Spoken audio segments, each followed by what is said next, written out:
Nós vamos começar com o nosso primeiro módulo, que vai tratar justamente da organização das redes de urgência na questão da assistência a esses indivíduos. Esse módulo vai apontar principalmente a questão de como essas redes são importantes dentro do processo hoje de assistência aos indivíduos em caso de urgência e emergência. Nós observamos aqui como nos objetivos da aula que vocês vão conhecer um pouco sobre essa organização e apontar as principais funções dessa integração da rede.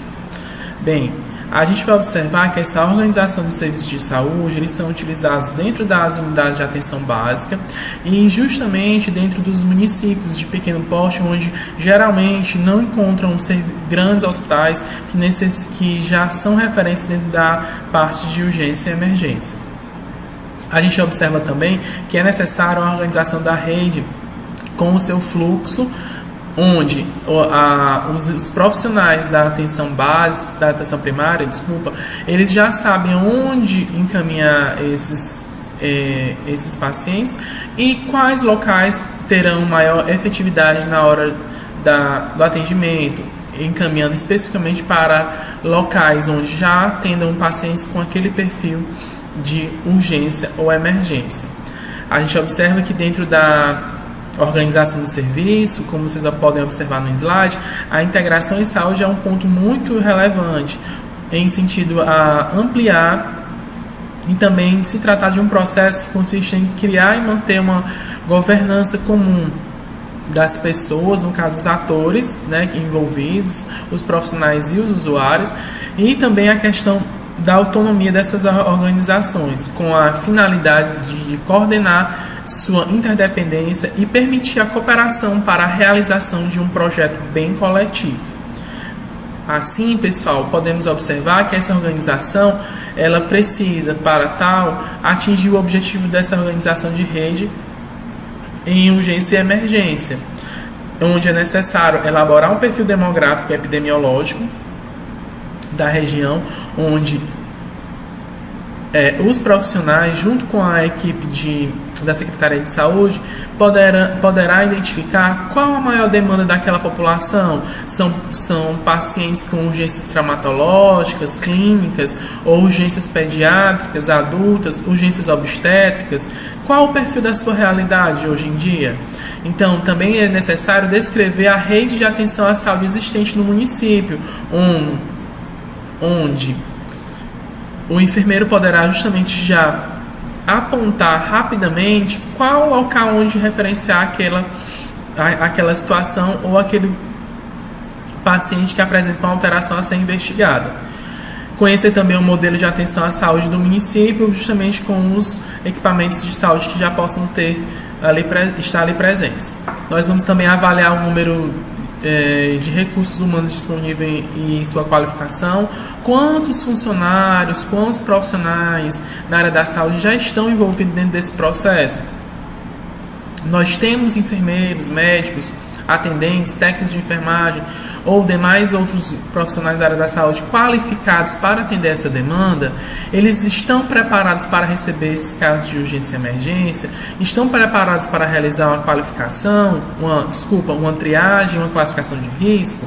Então isso também deve ser ponderado junto com os órgãos municipais. Avaliar a funcionalidade, a produção das unidades básicas de saúde, como a unidade básica de saúde está preparada para receber um caso de uma emergência ou uma urgência, no caso de uma crise hipertensiva ou um quadro de dor intensa. Então isso também deve ser pontuado, isso deve ser avaliado se há condições ou não de fazer esse atendimento já na unidade básica de saúde. Realizar o diagnóstico integral da rede, aí também fazer análise da oferta, da estimativa de demanda atual e também fazer uma projeção desses vazios de atenção e a proposição de alternativas de solução. Hoje, temos uma rede que sustenta toda a população em sua integralidade. A gente precisa justamente tentar, junto com essa organização em saúde, trabalhar a rede de assistência em urgência e emergência voltada justamente para o amplo, tentando projetar justamente áreas onde precisam ser melhor trabalhadas. Bem, observando isso, nós identificamos que dentro da atenção primária à saúde, nós temos funções relacionadas à urgência. A primeira delas é trazer uma solução rápida e hábil para a demanda do paciente. Então, o paciente tem algum quadro clínico que precisa de atenção, ele precisa ser resolvido o mais breve possível. Isso também é pontuado em relação a diminuir danos para o paciente. Esse atendimento, dessa função dessa rede, é tentar trazer uma coordenação. O que é isso? Tentar justamente alinhar com todas as unidades de saúde como melhor atender a essa população e esse indivíduo. E por último, a responsabilização, que é justamente todos os profissionais dentro da rede são responsáveis em conduzir esse paciente em situação de urgência.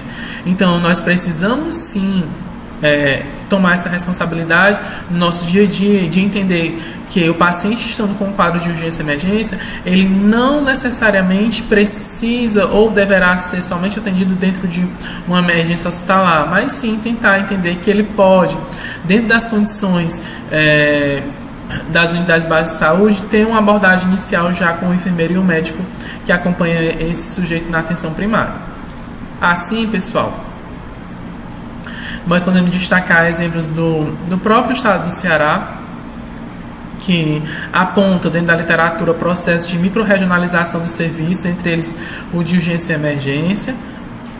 E dentro do Ministério da Saúde, a portaria 1169 de 2004, que traz a Política Nacional de Atenção Cardiovascular de Alta Complexidade, onde tem uma atenção voltada principalmente para diagnóstico de alterações cardíacas, ainda dentro do domicílio do paciente, dentro dessa abordagem.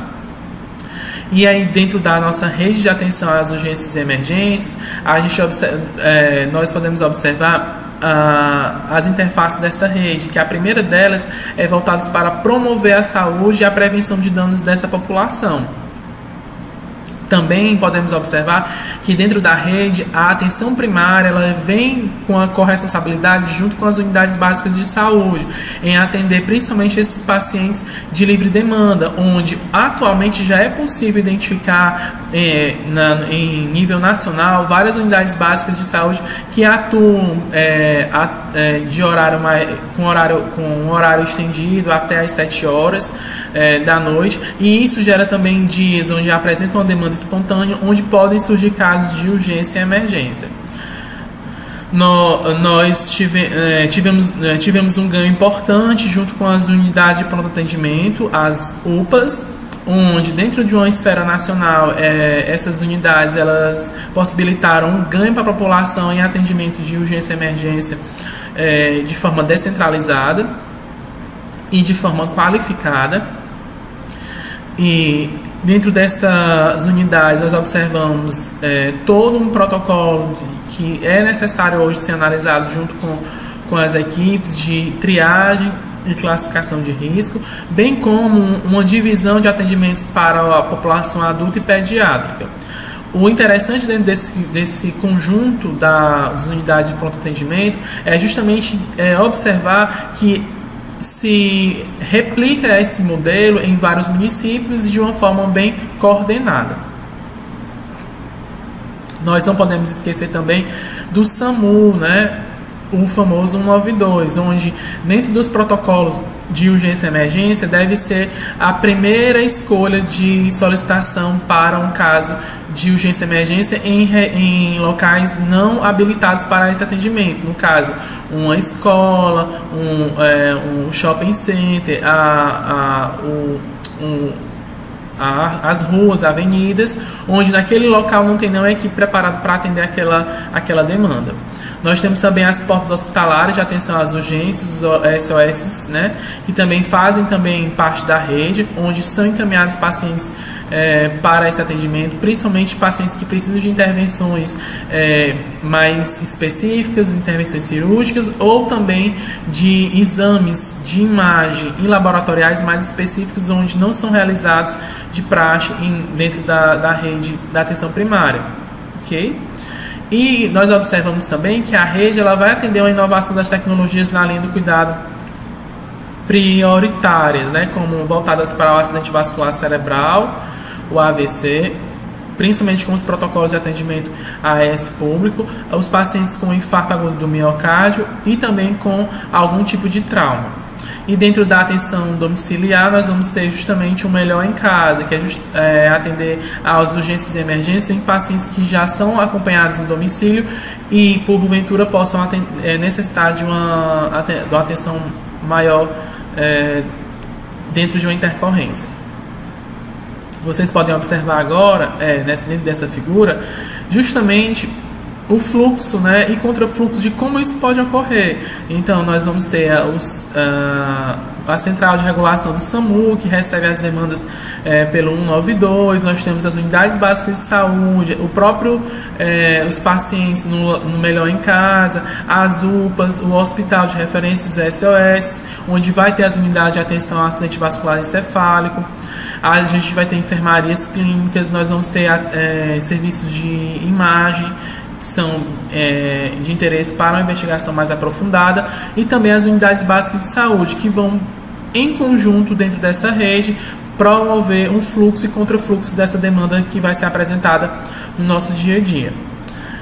A partir dessa rede, nós podemos observar que é necessário atingir o sistema dentro dessas urgências, dentro da atenção primária, a partir de uma elaboração do perfil demográfico e epidemiológico atual projetado do município. No caso, se tem uma realidade da demanda real sobre as principais ocorrências que possam ter ou que prioritariamente ocorrem dentro desse município, descrever a rede de atenção à saúde existente no município, e isso gerar uma demanda de novos equipamentos de saúde para aquele município, voltados para a urgência e emergência, e conhecer o modelo de atenção à saúde do município dentro dessas redes já instituídas.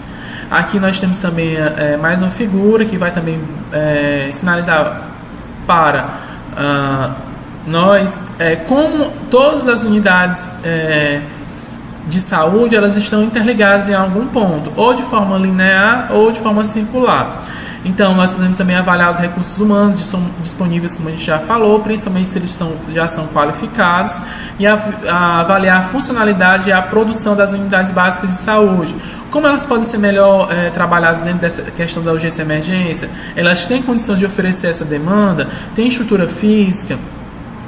Então, isso são perguntas que devem ser feitas e avaliadas no decorrer da implantação da rede de urgências e emergências de cada município. E realizar o diagnóstico integral da rede, como mostra aí da figura, vocês justamente pontuar essa rede dentro do processo como um todo. Nós temos atualmente portarias que regulam essa rede, nós temos um total pouco mais já 4 portarias, né, que são específicas, voltadas para urgências atenção às urgências no SUS, voltadas para as unidades de pronto atendimento, o próprio SAMU e também a questão do atendimento domiciliar, ok? Bem, depois que essa rede ela é instituída e estabelecida já pelos profissionais, nós podemos citar também como ponto de espera e necessário para a intervenção a esses indivíduos, o acolhimento e a classificação de risco na urgência. Acredito que a maioria de vocês, ou se não passaram por uma classificação de risco no acolhimento, já vivenciaram isso em algum momento da vida de vocês, onde as pessoas, ao serem atendidas dentro de um caso de urgência e emergência, foram abordadas para o acolhimento e depois classificadas o risco que ela encontra. Nesse momento, nós vamos justamente descrever como esse acolhimento ele ocorre em situações de urgência dentro das redes assistenciais, e dando um enfoque maior na unidade básica de saúde, e apontar as funções da classificação de risco desses usuários. Nós gostamos de sempre apontar qual a diferença de uma unidade básica de saúde e de uma unidade de pronto atendimento.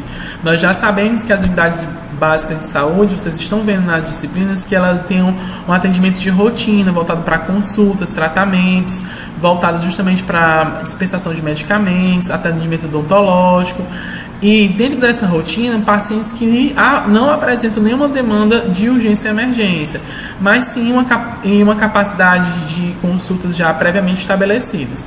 Já o pronto atendimento, ele já tem essa visão de ter um atendimento de 24 horas e principalmente para situações onde o paciente precisa de uma medicação e de uma intervenção mais apropriada e de forma rápida. Então, nós observamos que essa situação onde o atendimento de urgências na unidade básica de saúde, ela precisa ser trabalhada e descrita de forma clara, tanto para os usuários como para os profissionais que atuam naquela unidade básica de saúde, ok?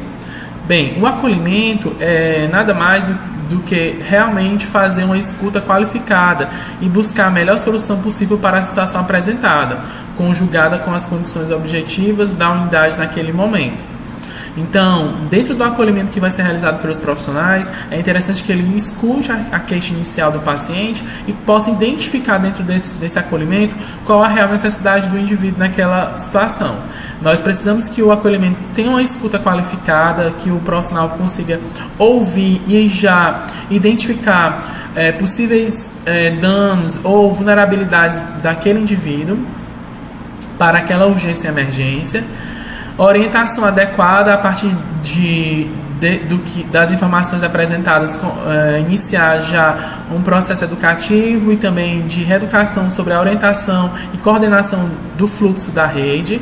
Ter uma postura acolhedora, receber bem esse usuário que está na situação já crítica, no caso de uma emergência ou urgência. Isso é de fundamental importância para a conclusão do caso do paciente, já que ao ser mal recebido, ele possivelmente continuará na rede, procurando assistência nos outros equipamentos de saúde. Identificar riscos e vulnerabilidades, principalmente pelo desconhecimento do paciente sobre a situação vivenciada. É necessário que o enfermeiro ou o médico ou os demais profissionais que fazem esse acolhimento, eles possam já identificar naquele momento quais ações são necessárias justamente para intervir em termos de vulnerabilidade e riscos já apresentados com aquela situação. E o sujeito como usuário e participante ativo, então ele precisa já, mesmo na situação de urgência e emergência, ser empoderado sobre como ele também pode colaborar com o tratamento dele, ok? No caso, a avaliação de risco, ela é uma estratificação de risco para identificar vulnerabilidades que também vão fazer essa orientação não só do tipo de intervenção ou da oferta de algum cuidado necessário, mas como também o tempo em que isso deve ocorrer. E nessa avaliação de risco, nós observamos que na atenção básica, diferentemente do pronto atendimento, não é necessário adotar limites rígidos de tempo para atendimento após a primeira escuta, a não ser que em situações de alto risco, nas quais as intervenções precisam ser realmente imediatas. Então, você pode ter uma conversa mais prolongada com esse usuário. E a classificação de risco, ela proporciona, dentro das suas funções, melhorar o atendimento, já que nós vamos, junto com essa classificação, identificar potenciais danos àquele indivíduo. Não é um instrumento de diagnóstico de doença, no caso a classificação é só identificar qual a gravidade daquela situação, é algo que precisa ser rapidamente resolvido ou algo que pode ser esperado. Nós identificamos essa classificação como uma triagem, até mesmo se você observar dentro da rede, as unidades de pronto atendimento e os hospitais SOS, eles recebem uma demanda expressiva de usuários com queixas de urgência e emergência. Então é necessário fazer essa classificação para melhor atender os pacientes que necessitam ser atendidos com prioridades e outros que possam esperar por alguns minutos ou horas. Bem, no caso, nós temos modelos utilizados no Brasil justamente para tentar ser implementados, manter essa rede, fazer a manutenção da mesma avaliação dentro do processo da rede de assistência a esses usuários. Nós temos citados o CTAS, ESI, são modelos de classificação, e o sistema de Manchester, que atualmente é o mais utilizado no Brasil, no caso, que é o modelo utilizado dentro das unidades de pronto atendimento, de classificação de risco. Vocês já devem ter observado que dentro da classificação de risco de Manchester, nós temos os pacientes que estão em situação de emergência, que recebem uma pulseirinha vermelha e tem um atendimento imediato. Nós temos os pacientes que estão em situação de vulnerabilidade e de risco e recebem a classificação de muito urgente e devem ser atendidos em até 10 minutos. Os pacientes que recebem a fitazinha amarela, eles são classificados como urgente, podem esperar até 1 minuto. Os que recebem a pulseirinha verde são pouco urgentes, eles podem esperar em média 120 minutos. E a azul, no caso, ele é não urgente e pode demorar até 240 minutos. E nesse caso, vocês vão conseguir justamente entender um pouco dessa classificação. E isso também tem questões de logística e também que são necessárias dentro da rotina, dentro do atendimento a essa população, ok? No caso, a gente tem essa classificação justamente para tentar diminuir, fazer a diminuição de mortes evitáveis, identificar que aquelas pessoas que estão mais graves, elas precisam ter um atendimento prioritário. Nós também podemos observar que com essa classificação nós vamos eliminar a triagem por colaborador não qualificado. As pessoas precisam ser orientadas e treinadas em relação à classificação, principalmente dentro da unidade de pronto atendimento. Os profissionais, eles são treinados em relação à classificação de Manchester. Priorizar com critérios clínicos, encaminhar com responsabilidade para as outras unidades, sempre que necessário. Nós vamos aumentar a eficácia dos resultados esperados junto com o tratamento, reduzir tempo de espera, já que eu consigo encaminhar mais rápido os pacientes graves e os não tão graves têm um tempo de espera maior. Detectar casos graves, no caso da própria classificação, eu já observo vulnerabilidades e riscos que podem se agravar com horas, e padronizar os dados dentro da rede assistencial. Bem, pessoal, dentro da rede é necessário ter o uso de transportes em urgência, justamente para a mobilização desses pacientes durante todo o processo de atendimento dentro da rede. Então, podemos destacar que dentro dos transportes nós temos esses meios como algo justamente a auxiliar a equipe dentro desse processo. Então, o transporte do paciente do local onde está até o ponto de atenção ideal para o primeiro atendimento, que é o que é esperado. Nós temos como usualmente utilizado as ambulâncias, né, mas também tem os helicópteros, né, que vão fazer também essa assistência dentro da rede. Hoje nós temos dentro da situação de transporte do Brasil a via terrestre, aérea e aquática, sendo que a via terrestre é a mais utilizada, a aérea em situações graves e com necessidade de grandes deslocamentos, e o aquático principalmente em regiões onde há um volume fluvial bem maior, no caso a região norte do país. Temos como padronização a questão a via terrestre com pacientes até 200 km de distância para o ponto outro ponto da rede, o sistema aéreo com helicópteros de 200 a 400 km de distância do local de atendimento para outra instituição, e o avião acima de 400 km. E isso apresenta vantagens e desvantagens que são interessantes vocês observarem depois lá no livro texto, onde o meio terrestre ele é mais barato, mas ele em compensação tem a questão do tempo de deslocamento, né, que às vezes é levado como consideração, e o próprio as condições rodoviárias. O helicóptero ele é excelente para situações onde é difícil o pouso ou acesso, no caso de matas fechadas, mas em compensação ele necessita que a instituição ou próxima instituição tenha um heliponto. E no caso aeroavião, nós sabemos a questão do custo e também as situações aerodinâmicas que interferem na questão fisiológica do paciente.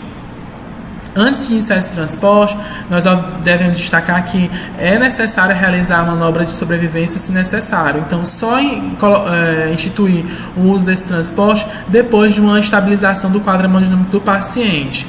transportar antes que tenha um agravamento do quadro clínico. Então, um paciente que tem, principalmente em situações gestacionais, onde você observa que aquele dano, aquele prolongamento em transferir um paciente para outra instituição pode ter um dano para o bebê, isso é muito comum. E a gente vai justamente tentar aplicar as recomendações da Resolução 1971 de 2003 do Conselho Federal de Medicina, onde ele aponta quais as orientações profissionais deve ter durante o transporte, o que é que ele deve fazer, o que é que ele deve observar.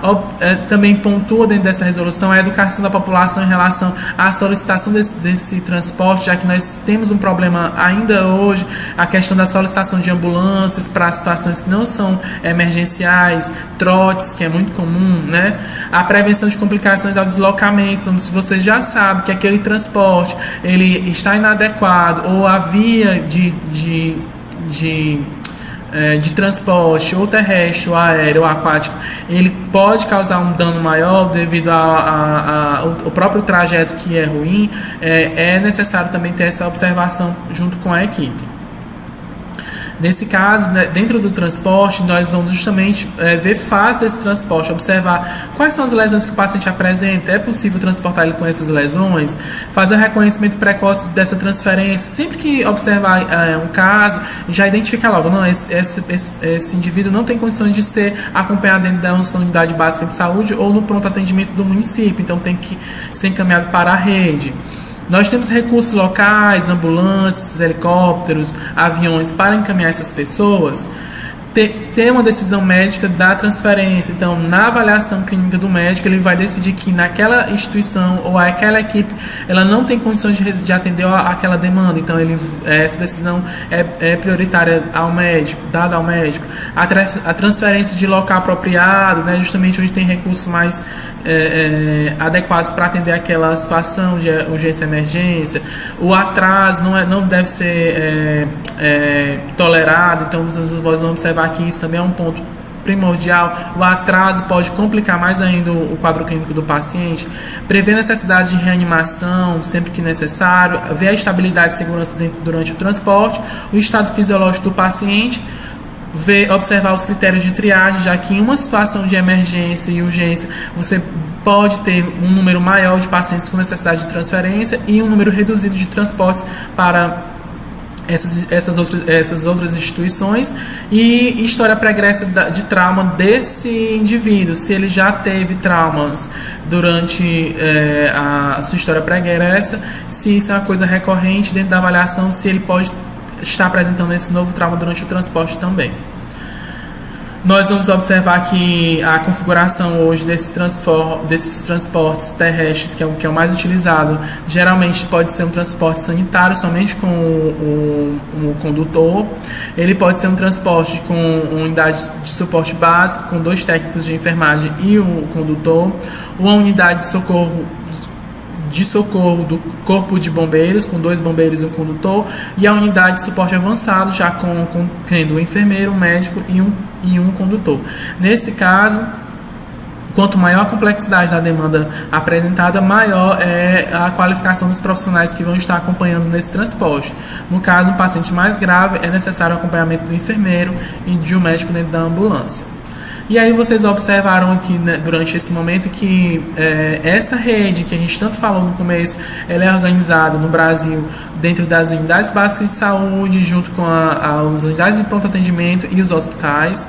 Vocês também observaram que foi pontuada a questão do acolhimento, principalmente da questão do acompanhamento da classificação de risco, justamente para otimizar a funcionalidade da rede e também para tentar otimizar o quadro clínico do paciente, dando prioridade para os pacientes mais graves, e como os pacientes são transportados para unidades de saúde com suporte adequado, que isso faz uma diferença também no tratamento do paciente. Então, pessoal, eu queria justamente apontar para vocês que foi esse momento de trabalhar essa primeira parte justamente voltada para a organização desses dados, e eu gostaria que vocês reforçassem a leitura junto com o material que está lá dentro do módulo 1, né, da aula 1, e nós vamos ver já mais um pouquinho na nossa próxima aula. Tentem participar do fórum e dar também a contribuição de vocês, tá certo? Obrigado!